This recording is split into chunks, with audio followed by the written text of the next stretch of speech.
Staying positive during hardships. Welcome to Remind Us. My name is Aiden. I chose today's topic specifically because I myself am going through a little bit of a hardship right now. And I figured it's probably a good topic to throw into the channel since it is all about how to feel more positive in your life.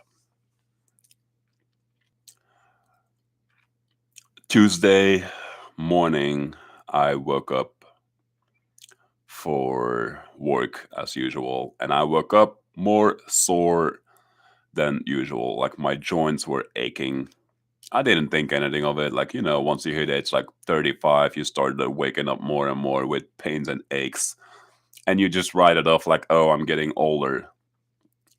So I thought that was one of those cases too. Like, oh, I'm getting older. I'm just a little sore. So I still decided to go to work like I always do. I love my job, which helps a lot. But I got in my truck. I was still doing okay. But once I hit the road, it was a 2.5 hour drive for me. And on that 2.5 hour drive, my body started feeling like it wanted to sleep. It wanted to lay down and pass out like a brick. That's not when you're driving. Feel poor and starving. That was possible. I mean, if it's really emergency, of course, I'm going to pull over. I'm not trying to be a danger to myself or other, motorists on the road. But I made it to my customer. I stretched my legs a bit, got some fresh air, but that feeling did not want to leave me. So eventually I left the customer with my load. I drive a big rig for UPS, by the way. And I took my hour lunch where I normally eat something. And in this case, my body was so loud on relax. For the first time in over 10 years, I actually decided, okay, I will take a nap in my truck. And I did. So I napped for about an hour. I kept on feeling heavy and terrible the whole way through. And then I continued to drive to UPS, and that's where things quickly went downhill. I started feeling feverish. I started getting headaches, intense quickly. All my joints would start aching much harder all of a sudden. And then it finally hit me. Could not taste and could not smell. All of a sudden. That's when I knew what was going on. So I called my dispatcher and I said, look, when I come back with this load, I think I'm going to call it a day. I don't know what's going on, but I do not feel good at all. Okay, thank God they listened to me and they said, okay, just come on back with the load and we'll let you go home. As soon as I was home, I got a full blown fever and I think I went to bed almost immediately.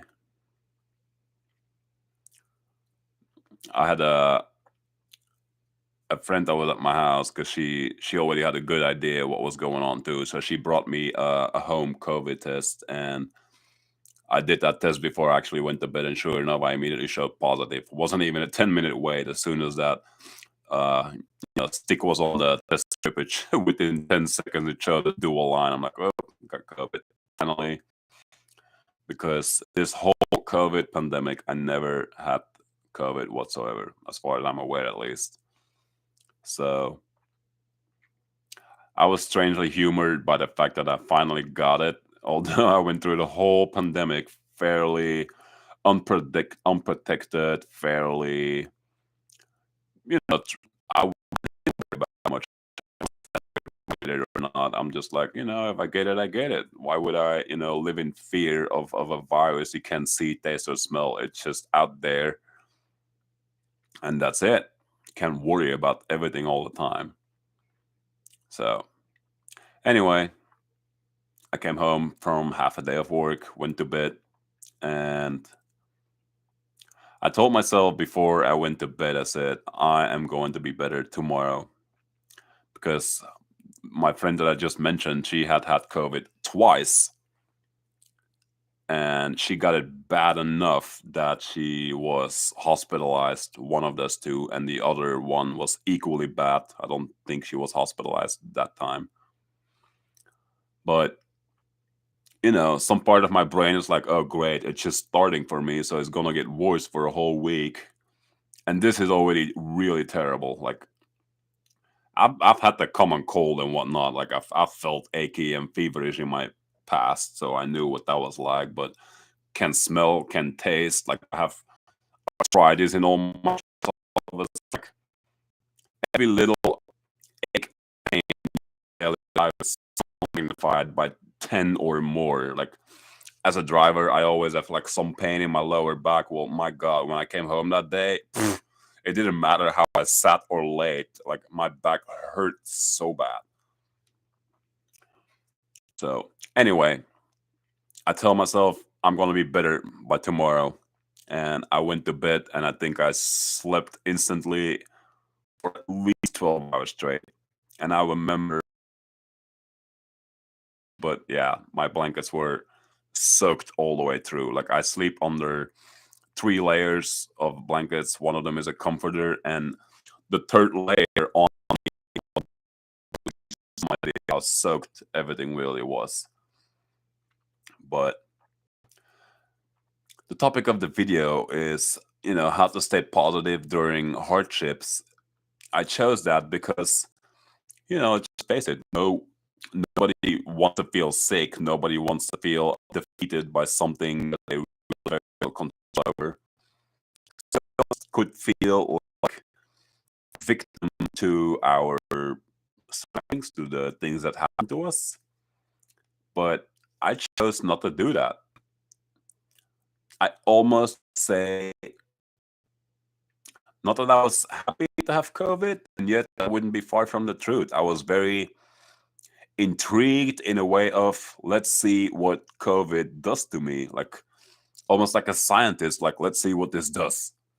That's really how I treated this from the moment it started. Like, was I a little miserable the first day? Well, yeah, the feelings were unavoidable. Like, again, aches, pains, fever, sweating out of control. Like, it's unavoidable. But you always have a choice to feel like something took control of you and you should now feel miserable. Or, as myself, something's happening to me, but I will always realize I'm still me, I'm still fine. And although I'm sick, and I think this is a key quote in this particular topic, this too will pass. Although I know that I'm COVID positive, I know this too will pass. And because I really feel a personal conviction towards that, I'm always feeling better about the disease as a whole, or the virus, whatever you want to call it. So I don't want to make this video about the vaccinations or all the drugs. If you ask me, all these things are absolutely personal choice.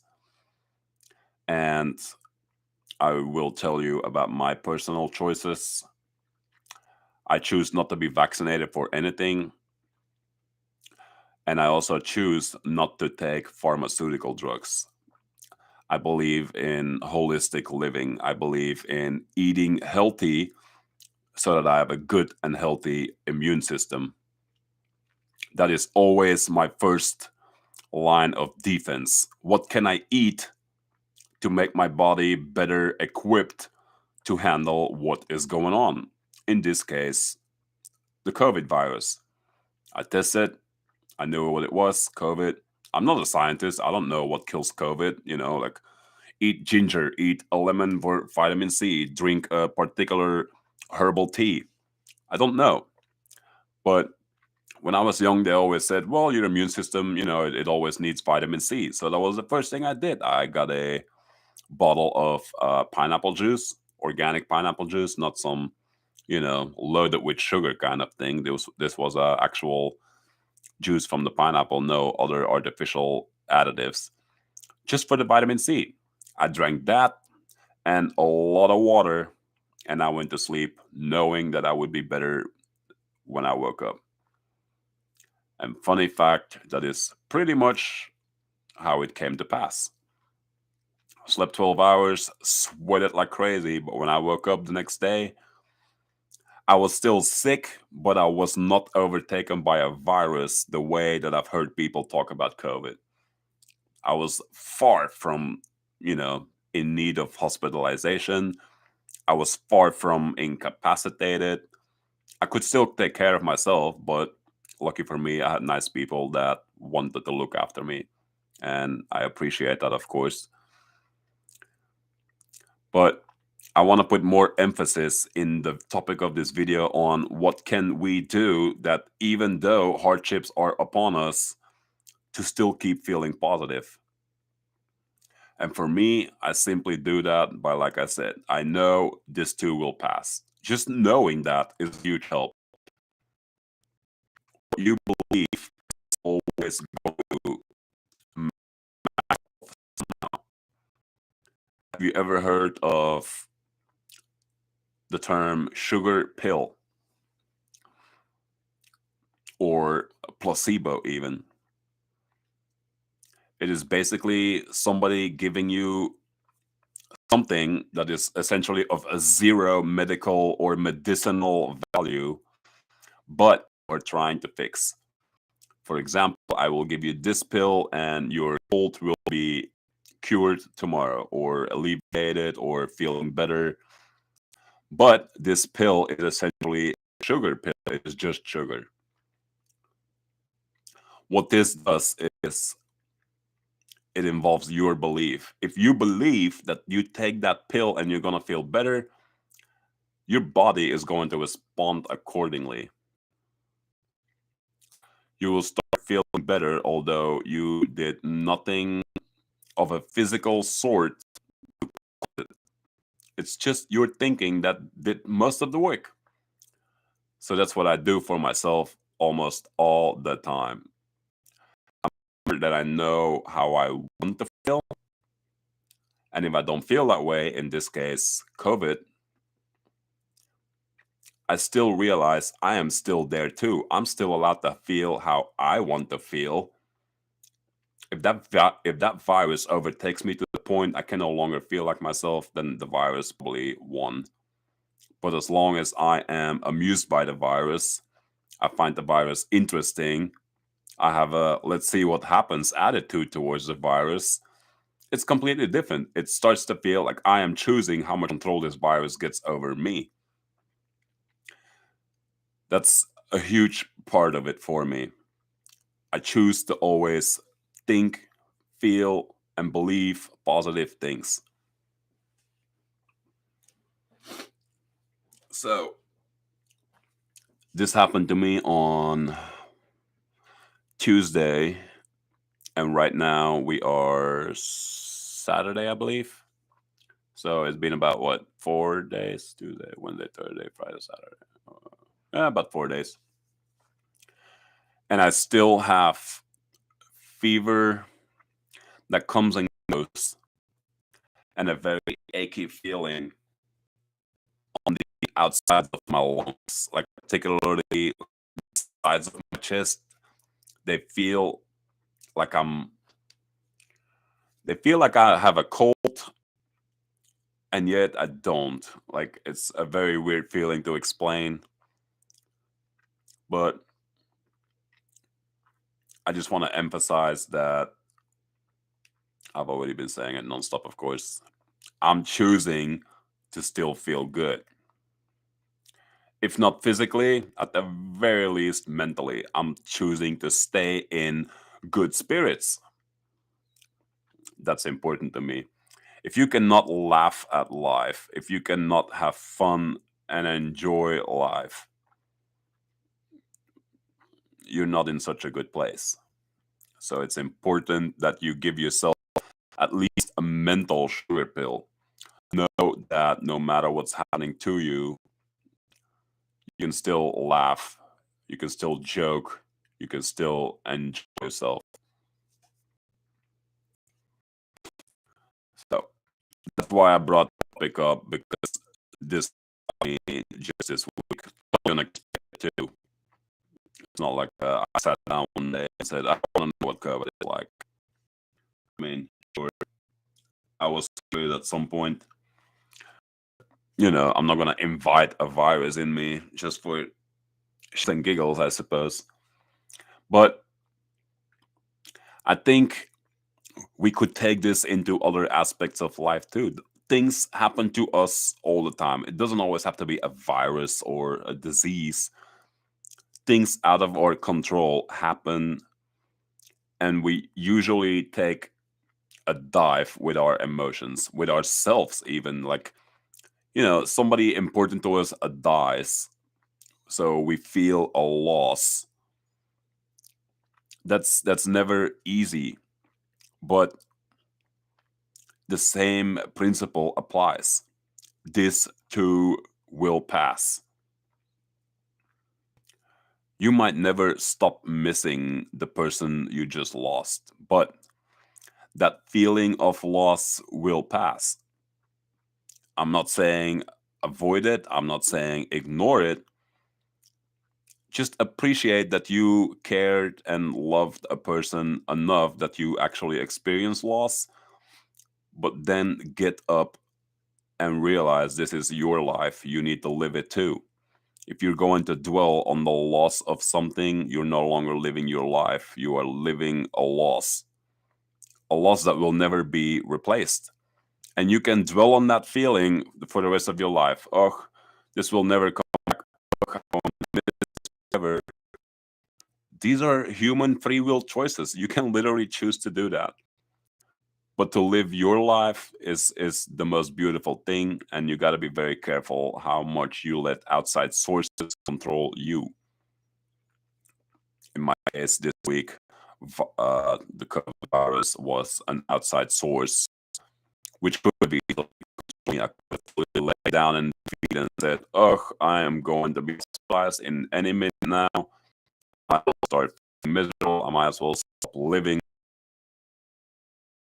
White flag, you got me. I can't do that. I cannot just give up. I can't.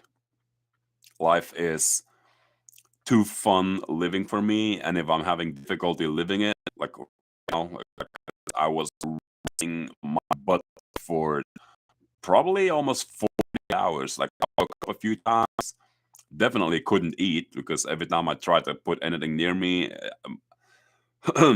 excuse me, the legs to throw up was right there. And COVID, I couldn't taste and I couldn't smell, so I even bother trying to put anything in my mouth. Right? But still, although I had that going on, I still chose to study what was going on to me, studying. It's like, wow, I'm fascinated how that's, and I'm fascinated that I can't smell. I'm fascinated that I can't taste. I was even weird enough to grab some of my things to taste. Like, I'll give you a simple example. Chocolate is something I love the taste of. I just had to run through my fridge, grab a piece of chocolate, and I'm like, I cannot taste anything. I want to know what chocolate tastes like now with the loss of taste. So you see, I could be miserable that I can't taste, or I can go the other way and say, let's see what happens if I try to taste while I cannot. So, needless to say, most things tasted like cardboard or almost something faintly metallic. Difficult to explain, but um, two other things that I'm consuming all the time, Coca-Cola, didn't taste like anything. Same thing. It had a flavor of cardboard and a faint metallic something. I cannot even put my finger on what it tastes like. And the other one is, of course, cigarettes. Same thing. I could not taste the cigarettes, but funny enough, my body was still going for nicotine, which, for all I care, doesn't really have a flavor that has an effect, if anything else. And that still seemed to do its job. Like, I still was getting a nicotine fill from a cigarette. Sorry, guys, I'm not promoting smoking. If you haven't smoked, don't even bother. It's a nasty habit. But you see, I'm having a disease here going on, and still I'm not acting like a sick person. I'm acting like a playful, curious, let's see what's going on person.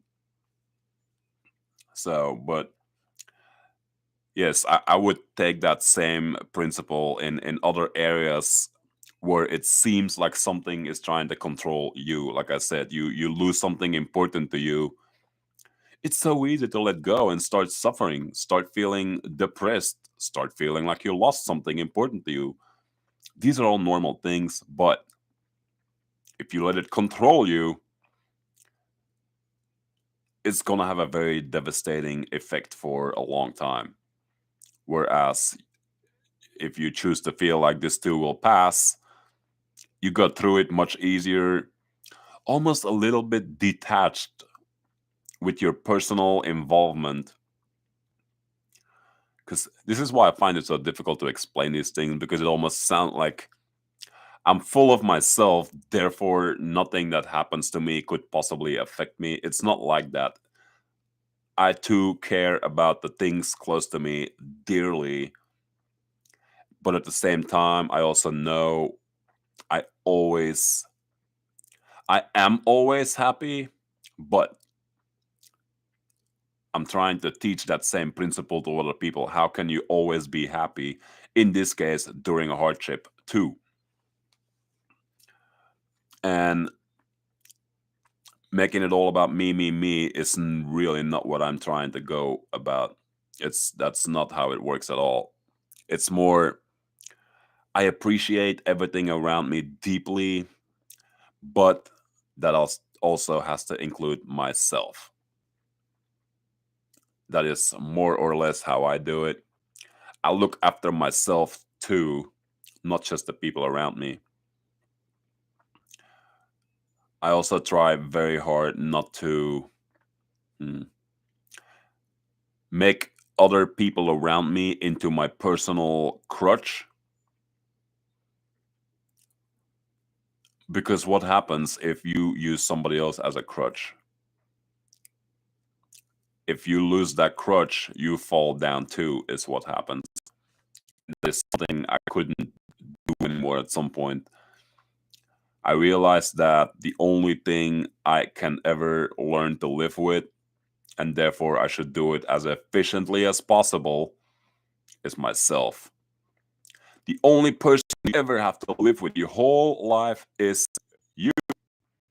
So why not get in great depth? Get to know that person and find out, when does that person become depressed? When does that person become happy? When does that person experience loss? When does that person experience joy? Once you figure that out, you're starting to gain a form of control of yourself. And you'll see things around you will still be of importance, but not necessarily devastating when a sudden loss happens.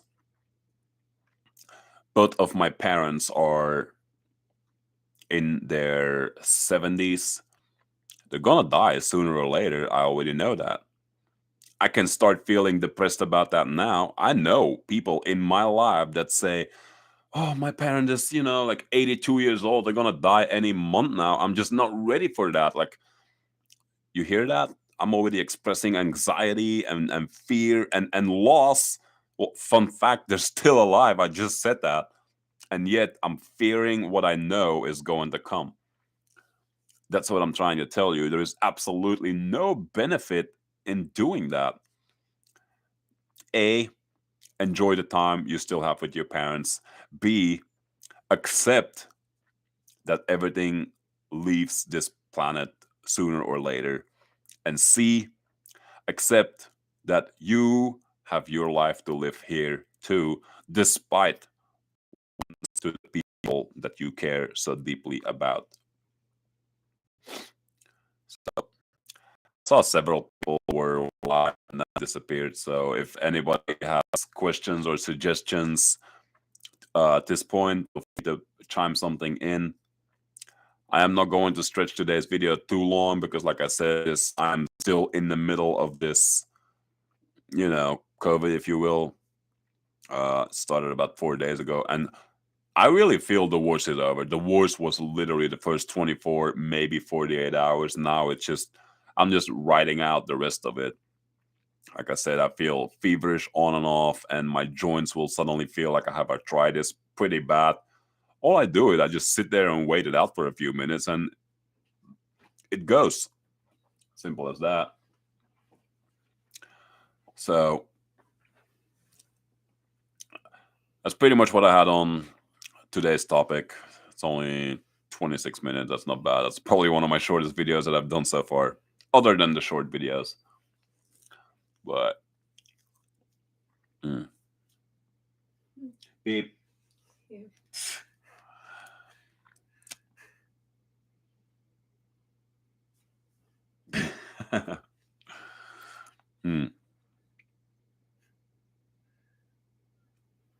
Yeah. Nice distraction. I'm kidding. So, things that we don't control and pop in our life. The two examples I've given, of course, are a disease such as a COVID virus or the loss of something important to you. But there are other areas where you can get caught off guard, such as the sudden loss of your job, maybe, or the sudden loss of the only car that you have and you don't have money to, buy a new one. Giving up is always an option. I always tell myself that giving up is always an option, but so is not giving up. If you choose to let something control you like that, why would you not try and choose the opposite?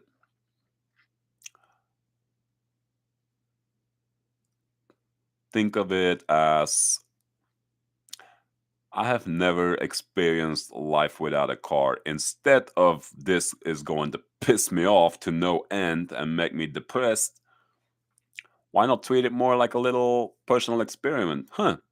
I've never been without a car. Let's see. Let's see if I could do life without a car for a while. Like make it a little bit of an experiment instead of like, ugh, everything's going to hell right now because I don't have a car. I think that's more or less what I'm doing every time something, hits me from a blind side. Instead of just like, oh, screw this, I look at it more as an option. The car is not available right now. What other options do I have? If it appears I have no other option, can I make other options that are useful at this point? Same thing for a job. Nobody enjoys losing their job. But same thing. You lost your job. You now have the option to feel incredibly depressed, angry with yourself, angry with your boss, angry with the whole world because you lost something that was important to you. Same thing. You can become a nasty person because of that. Or you can just realize you just got some free time. Yes, the financial struggle will be coming, no doubt, but don't worry about that yet. Do what you can today. Don't worry about things that may or may not happen in the future, good or bad. So, this too will pass. It's a very simple quote, but it helps a lot. I always enjoyed quotes because they're usually very simple, but they have a huge core value. I actually have a wall in my house full of quotes that are important to me on some level. And this too will pass actually is not on my wall, but it applies strongly in this particular video because bad things just happen. And I don't even like to call them bad things. I'm not big on labeling stuff. But if you're going to call something bad, you're already setting yourself up to feel bad about that. I'd rather just say something happens. You see, there is no good bad label there. Something happens. What am I going to do with this? I got the virus. What am I going to do? I don't I want to try and see what I can do to alleviate this virus without taking pharmaceuticals or anything of that sort. That is my personal belief. I just do not like to take pharmaceuticals. I prefer holistic medicine, plant-based medicine. That is what I like. So I've hit a half-hour mark. I think I'm good on this video, unless anybody had a question right now or a suggestion on a hardship that has happened to you. It was devastating for a while. Could you have done something different, or are you confused on why it affected you so badly? While some part of you actually knows nothing bad really happened to you. No, nothing. Funny, got 2 live viewers right now. Any of you guys wanna chime in quick? Because I think I might actually get off pretty soon. I do wanna attempt to finish mowing my lawn. See, guys, that's maybe another thing that I can throw in here quick. You could argue I should be sick in my bed with a thermometer and a hot bag of water on my head, whatever, like a typical sick person. I cannot do that. I am terrible at playing a sick person. As long as I can, I'll go a step forward and crawl. I will do what I can to keep myself functional, to keep myself busy. Even if physically getting around becomes difficult, your mind is a fun playground too. Maybe pick up a book or something, or if you have a headache, I don't know, try something different. Just playing with your thoughts intellectually can be equally fun. It's not because moving physically is difficult that you cannot find other ways to keep yourself. But that's one more way I stay positive easily. It's how crappy my body feels. I put my focus elsewhere. I put my focus on I am fine despite this, whatever's going on with me. I feel fine despite the loss of someone important to me. I feel fine despite the fact that I just lost my job. I feel fine despite the car just went in the shop and I won't have it for a whole month. You see, that is the kind of thinking that I always try to maintain. So, all right, guys, I'm going to sign out. If you enjoyed the video, please like, please comment, please subscribe. I will always read the comments, and if people have suggestions for future videos, I will definitely go by whichever suggestions you guys might have. So hopefully I am better next Saturday and we can do a normal full-length hour video again. I'll see you guys then. Take care, everybody.